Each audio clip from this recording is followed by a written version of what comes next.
Could we actually find a planet like the water moon of Subnautica 2? We're joined by Laurie Barge, who is a research scientist at the NASA Jet Propulsion Laboratory.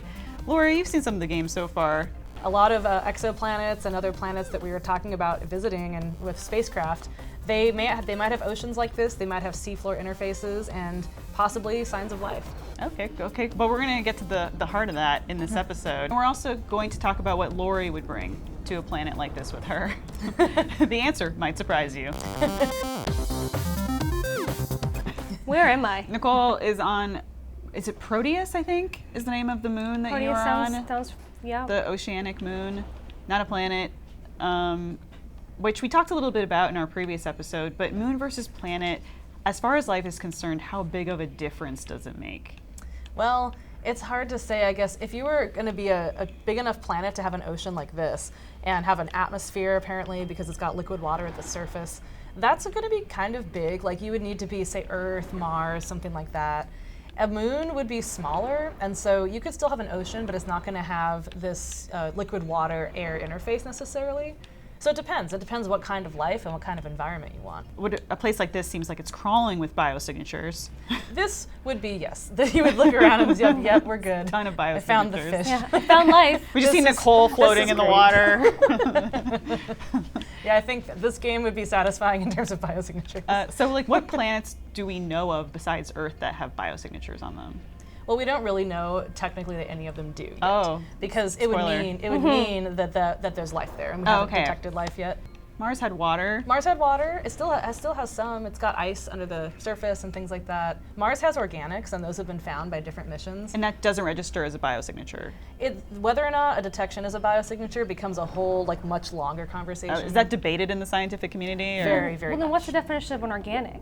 Well, an organic is a carbon-based molecule, and something like, say, a lipid or, I don't know, an amino acid, something like that. And so there's lots of different types of organics, and they don't all have to be biological. So meteorites, for example, are full of organics. They exist on Mars. They've also, like I said, they've been found on Saturn's icy moon Enceladus. And so you could find organics for sure. Whether or not they're from life is the question. So there's kind of these two halves of the detection of something, which is hard enough, by the way. It's very difficult to do all these missions and detect things. And then to say exactly where it came from, that can take years. If you're looking at a moon that has water like this one, what exactly are you looking for? Well, I mean, if you could do anything, you'd be going around like a submarine. Well, maybe not exactly like this one, with those weird totems and stuff on it. Well, you'd love to see all these little plants things and chimneys and hydrothermal fluids coming out of these, like this chimney here. If you could go around on the seafloor and look around like this, that would be awesome. And then if you can't, I mean, if you're up in orbit, maybe looking down, you might look at the ice shell, maybe look in a plume and see if there's anything coming out of the plume. How crazy would it be if, you discover a planet, you think you're the first one there, and you discover a water bottle? If I went to another planet and I discovered litter, I'd be so furious. How can we, find this stuff from Earth, From Earth, it's pretty hard. Sounds that way. Yeah, I mean, from Earth, you would have a lot of trouble getting, say, detections of material. Like, for example, on Enceladus, when the mission flew through the plume and it could sample some of that and analyze it, you had to actually have that material to analyze. It's hard to do it remotely. So this is why we'd like to have missions everywhere. Okay, yeah, because is there any situation where we're bringing samples back to Earth? It's sometimes what was wanted. So if you could have samples come back from the planet, if you could get the right sample, bring it back, which is a lot of work, but if you did, you could analyze the sample using all of your lab equipment, the state-of-the-art stuff. It makes things a lot easier, that's for sure, because you don't have to build all your instruments to be small enough to go fly in space. Your focus is hydrothermal vents. Why is that so important? So hydrothermal vents are really important because on Earth's mostly ocean floor, and the hydrothermal vents are where you get a lot of energy generated where life can live. There we go. See, now we're deep, dark in the ocean. This is where you have no more sunlight. You could not have photosynthesis. And so in that situation, the life here would be living off of chemical energy from the seafloor. So if there's a hydrothermal vent, it's going to be putting out fluid that has energy sources in it, so things like hydrogen or methane, and life can use that, and microbes can use it, and then these animals, they can have an ecosystem here where microbes are inside the animals.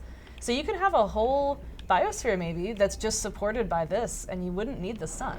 And so looking for this on other worlds is an interesting idea. So actually, like, looking in Earth's ocean is a great inspiration for how we can look for life elsewhere, because it's kind of an extreme case of what life could be. As you're creating these hydrothermal event simulations in your labs, are you getting a lot of like false negatives, false positives? Is that a common recurrence for you? Well, it's kind of, we don't really try to make a certain thing. It's more like we see what would happen under a certain condition. So it'll be, we'll say, oh, we want to study what would happen if you were on early Mars, where there was an ocean and you had some lava, basalt rock, and then a vent was forming from there. It would be formed, we know, from, say, silica and iron and other things. So we can grow that chimney and look at it and say, oh, would that, if there's organics, would the chimney absorb them in the rock? Like, would the mineral take the organics and hold them so that life could live there? So we can do that test. Or we can say, would it have mostly iron? Because iron's nice for reactions and things like that. So we like to sort of permutate the chimney. We'll say, oh, let's do this one with magnesium. Let's do this one with iron. Let's do that one with, I don't know, all the salts of Enceladus or something. For a planet that isn't necessarily currently habitable, would there have to be some kind of like cataclysmic event for it to at some point become habitable? Well, if it's not habitable at all, it would need to change its environment to be habitable. But there's kind of there's a difference between habitable and inhabited too. Because in theory, you could have a planet like where if you put life there, you might be worried that it would spread. That's possible.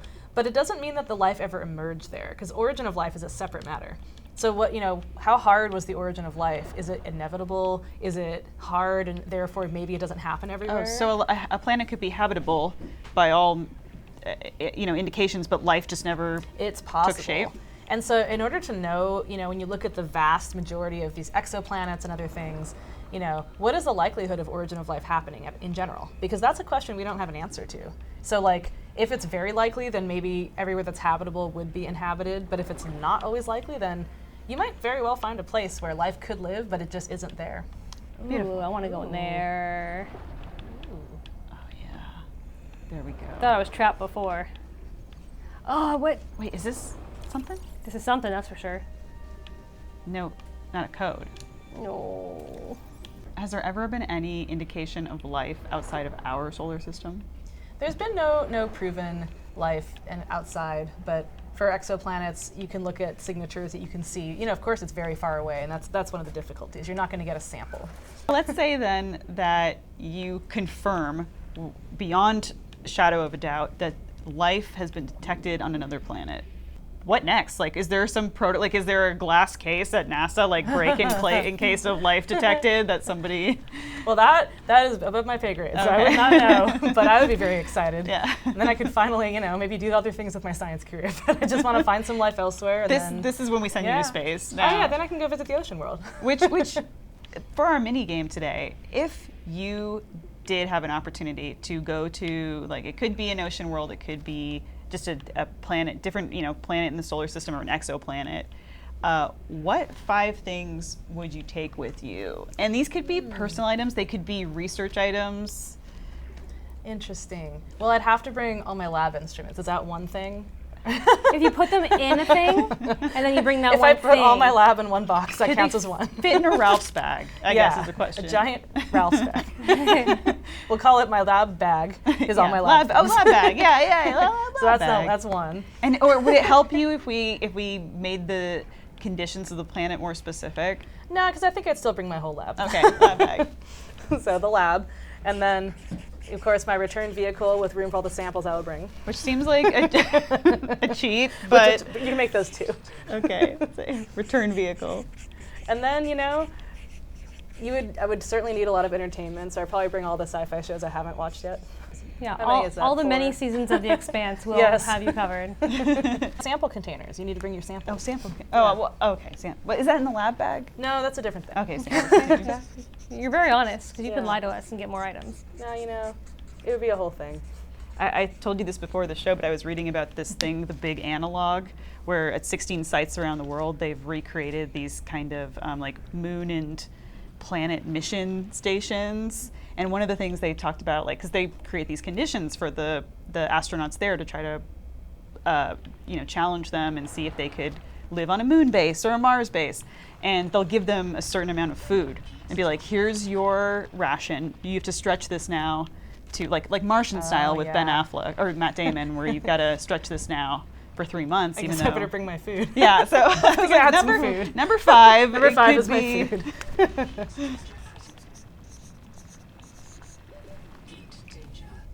What kind of stuff is in your lab bag, or would be in this lab bag? In the lab bag.